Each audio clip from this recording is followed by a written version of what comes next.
Hello everyone, welcome back to the shadows where the truth breathes. You've felt it, haven't you? That moment of supposed intimacy where the lights are low, the world is quiet, and you are closer to them than anyone else. But instead of warmth, there is a chilling dissonance. Instead of the scent of life, there is a haunting, stagnant aroma that reminds you of something final, cold, and forgotten. It is one of the most disturbing secrets in the narcissistic dynamic. You are in their arms, yet your primal brain is screaming danger. You smell something that shouldn't be there, a heavy, metallic, or sickly sweet scent of biological stagnation. It's as if you are holding a beautiful statue that is hollowed out and filled with the air of an ancient, undisturbed tomb. You've tried to rationalize it. You tell yourself it's their diet, their hydration, or just a trick of the mind. But the smell is consistent, and it only intensifies when the performance of intimacy begins. This isn't a hygiene issue, it is a manifestation of a psychological void. Today, we are going to peel back the silk sheets and look at the biological decay of a person who has no soul. Why does a person who looks so vibrant in the daylight smell like a clinical ending in the dark? We are exploring the corpse phenomenon. It is the moment their physical vessel betrays the parasitic nature of their spirit. When they try to mimic human connection, their body reacts to the lie. This is secret knowledge for the survivors who thought they were losing their minds in the silence. Think about the energy required to maintain a false persona for 16 hours a day. It is an industrial-level output of deception. By the time they reach the bedroom, the battery is dead. The mask isn't just slipping, it is decomposing. What you are smelling is the exhaust of a failing machine, the chemical byproduct of a human being who is operating on the fumes of stolen emotional supply. In the animal kingdom, certain predators emit scents to paralyze or confuse their prey. The narcissist is no different. But here, the scent is an accidental confession. It is the smell of a body that is chemically locked in a state of permanent predatory freeze. Their blood is thick with unexpressed malice and the cold calculations of a hunter, creating a biosignature that feels lifeless. You are experiencing a sensory collision.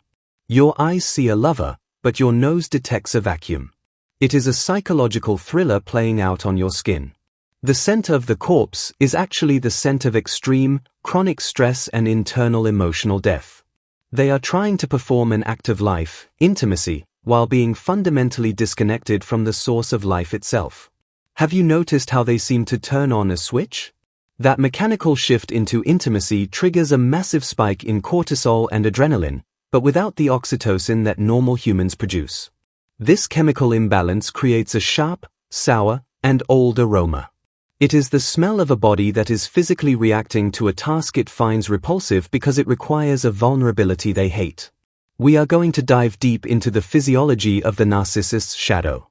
We are going to explain why their skin feels like marble and their breath carries the weight of 1,000 lies. This is not just about a bad smell, it is about the energetic signature of a person who has opted out of the human experience. If you felt that deathly chill, you are not alone and you are not crazy. This script is your validation. It is the cinematic breakdown of why the most intimate moments with a narcissist feel like a funeral for your soul. We are going to dissect the chemistry of the void and the biology of the mask. Stay focused, because once you understand the origin of the corpse scent, you will never be able to look at their perfect exterior the same way again. To understand the scent of the corpse, you must understand the narcissist's internal landscape. They are a wasteland of repressed shame and buried trauma. Inside them, there is no flowing water, only a stagnant pond. When they engage in intimacy, they are forced to tap into a reservoir of self that hasn't been aired out in decades. The smell is the release of that psychological pressure. When a human being lives in total opposition to their truth, the body enters a state of chronic inflammation. The narcissist is a walking furnace of envy and rage. This internal heat cooks their natural secretions, turning sweat into something more acidic and pungent. It is the biological cost of the Great Pretender Act. Their pores are leaking the toxicity they refuse to face. Consider the metaphor of the parasitic host. The narcissist doesn't generate their own emotional warmth, they harvest it from you. During intimacy, they are in extraction mode. This creates a coldness in their extremities and a shift in their metabolic rate. The corpse smell is often the scent of a body that is temporarily powering down its human functions to focus on the hunt. Science tells us that our scent changes based on our emotional state. Empathy, love, and joy have a bright chemical signature. Malice, contempt, and boredom have a dark one. The narcissist, while making love, is often feeling a profound sense of contempt or a clinical boredom. You are smelling the chemical reality of their lack of connection. It is the scent of emotional winter. Their body is a vessel for a false self. The true self is buried so deep it has begun to undergo a form of psychological fermentation. This is the rot you sense. It is the smell of things that were meant to grow but were instead kept in the dark and smothered. When they get physically close, the barrier between the mask and the rot thins, and the fumes of the hidden self escape. Many survivors describe the smell as metallic or like old blood. This is the scent of a body under extreme, persistent sympathetic nervous system arousal. They are never truly relaxed. Even in the bedroom, they are working. That constant high alert status produces a specific type of sweat that is high in proteins and fats, which bacteria break down into a heavy, unsettling musk. They are often obsessed with external hygiene to compensate for this internal sensation of uncleanliness.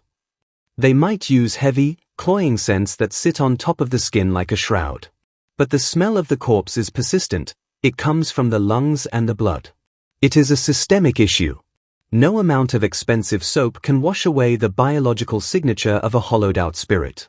Think of a house that has been closed up for years. The air is heavy, dusty, and smells of nothingness. That is the narcissist's internal world. When they open up for intimacy, you are simply walking into that unventilated room. The scent of the corpse is the scent of a life without movement, without growth, and without genuine emotional exchange. It is the scent of the void. Visually, they may be flawless, but your olfactory system is connected directly to your emotional brain. It bypasses the logic that they have manipulated. Your nose is telling you that you are in the presence of something that is not alive in the way you are. It is a biological warning that you are attempting to bond with a person who has already checked out of the human race. This is the breakdown of the biological lie. The narcissist wants you to believe they are the ultimate lover, the ultimate prize. But their body, in its infinite wisdom, is broadcasting a different story. It is telling you that underneath the silk and the cologne, there is a profound lack of vitality. You are smelling the truth of their stagnation, and it is the smell of a ghost. There is a specific moment when the smell becomes an alarm you can no longer ignore. It usually happens when you start to see through their games. As your supply becomes less potent because you are becoming aware, the narcissist has to work harder to keep you. The stress of the crumbling deception makes the corpse scent more aggressive. The mask is no longer just slipping, it's rotting off. You start to notice how they react when you aren't perfectly compliant. The lover becomes a stranger. During intimacy, if they sense your withdrawal, their body enters a state of narcissistic injury. The resulting surge of adrenaline without an outlet creates a scent so sharp and sour it can make you physically nauseous. The plot twist is that their body is now repelling you. They feel the shift. They know you've smelled the rot. To counter this, they might become even more performative, more aggressive, or more distant. But the more they try to force the connection, the more the biological dissonance grows. You are watching a psychological horror film where the protagonist realizes the person in their bed is a hollow shell of who they claim to be. This is the dramatic turning point where the power shifts.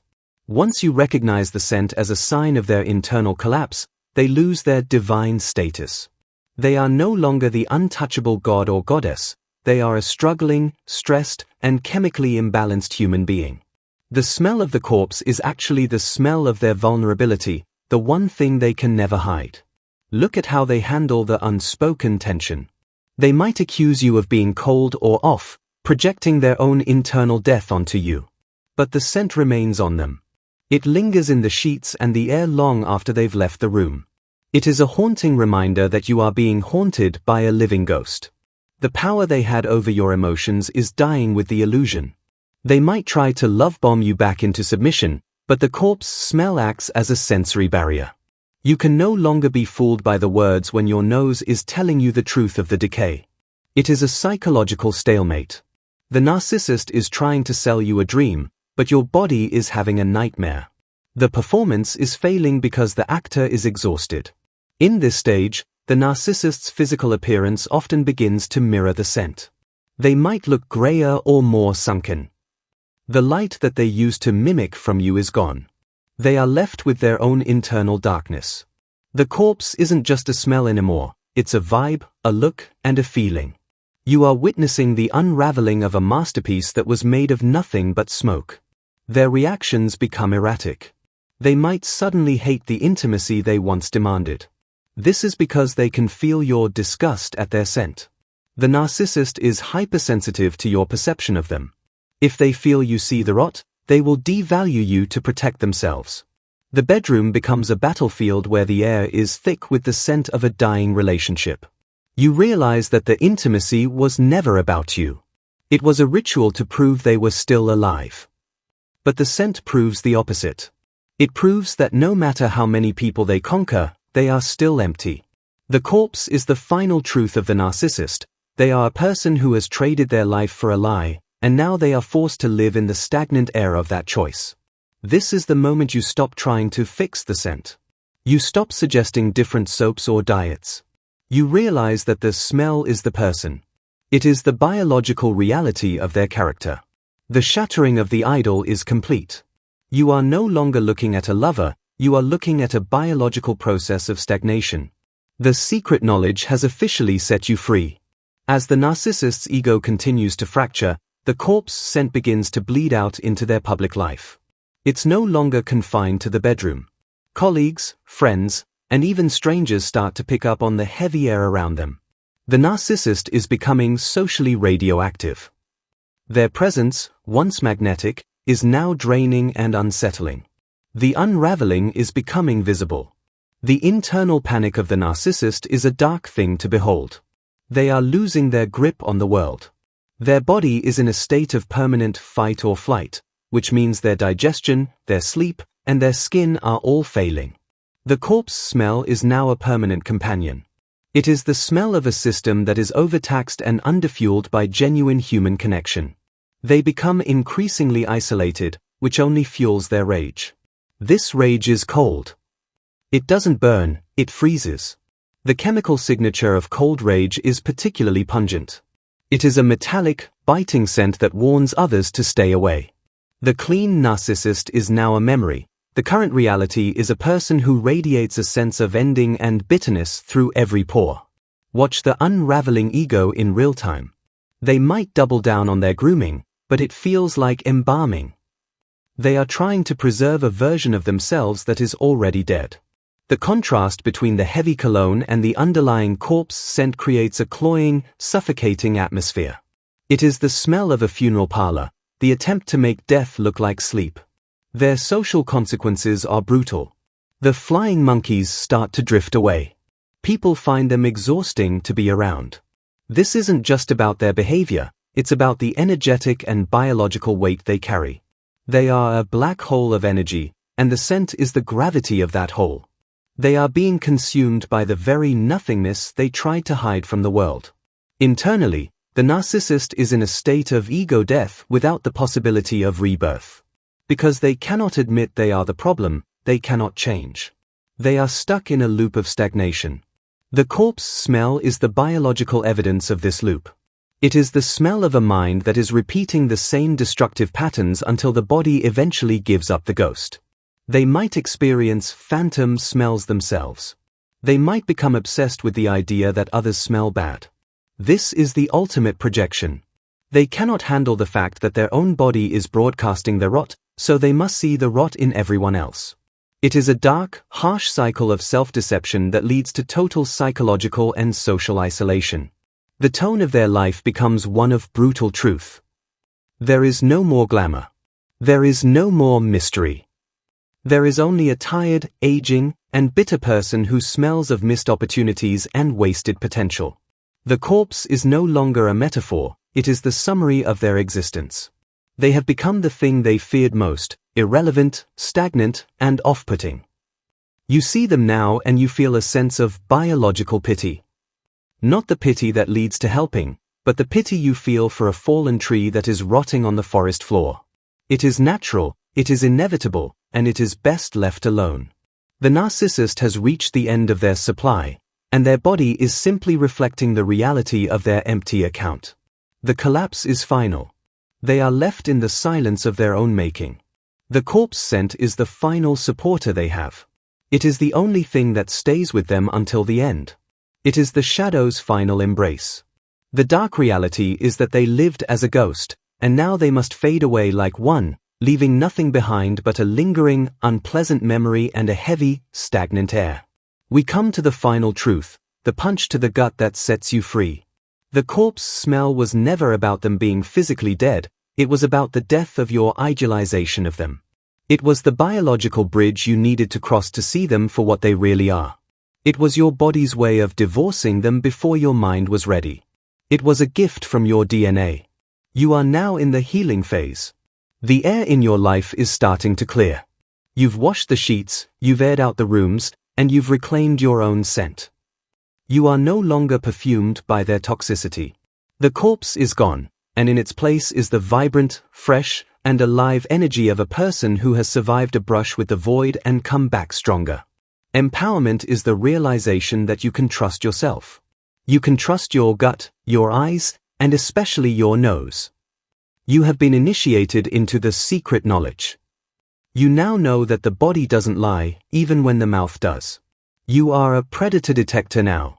You will never again let a beautiful mask blind you to a deathly internal reality. Provide yourself with emotional closure. The narcissist didn't fail to love you, they were incapable of life itself. The corpse scent was the evidence of their limitation. You were trying to water a plastic flower. It wasn't your fault it wouldn't grow, and it wasn't your fault it started to smell of stagnant chemicals. You were simply dealing with a non-living entity. Cinematic closing. Imagine yourself walking out of that dark, heavy room and into a wide-open field at dawn. The air is crisp, the dew is fresh, and the scent of life is everywhere. You take a deep breath, the first real breath in years. The corpse is 1,000 miles away, a fading shadow in a rearview mirror. You are the protagonist who made it out of the horror film. Your healing is a resurrection. You are coming back to life after being embalmed by their influence. The narcissist wanted to drag you into their stagnant pond, but you chose the running river. Your scent now is one of resilience, empathy, and truth. That is a fragrance that no narcissist can ever mimic, and it is the most beautiful thing about you. Let the final truth sink in. The narcissist's deathly aroma was the universe's way of saying this is not where you belong. It was the check engine light for your soul. You listened, you learned, and you left. You are no longer an observer of decay, you are a creator of life. The secret knowledge is now your shield, and your intuition is your sword. For those still in it, if you smell the corpse, believe it. Don't look at the expensive watch or the perfect hair. Smell the air. If it feels like a funeral, it is one. It's the funeral of the you they are trying to kill. Get out before the stagnation becomes your own. You were made for the sunlight, not for the embalming room of a narcissist's secret, dark, and hollowed-out bed. You are whole. You are vibrant. You are alive. The narcissist is a footnote in a book you've already finished. Their corpse scent is just a ghost story you tell to remind yourself how far you've come. The air around you is now your own, and it is sweet with the smell of a future that belongs entirely to you. You have traded the void for the vibrant. This is the end of the breakdown, but the beginning of your new life. Carry this truth with you like a lantern in the dark. You are the one who breathes, you are the one who feels, and you are the one who survives. The narcissist may look clean, but your soul is the one that is truly pure. Final truth, you cannot find the scent of life in a person who has chosen to become a monument to the dead.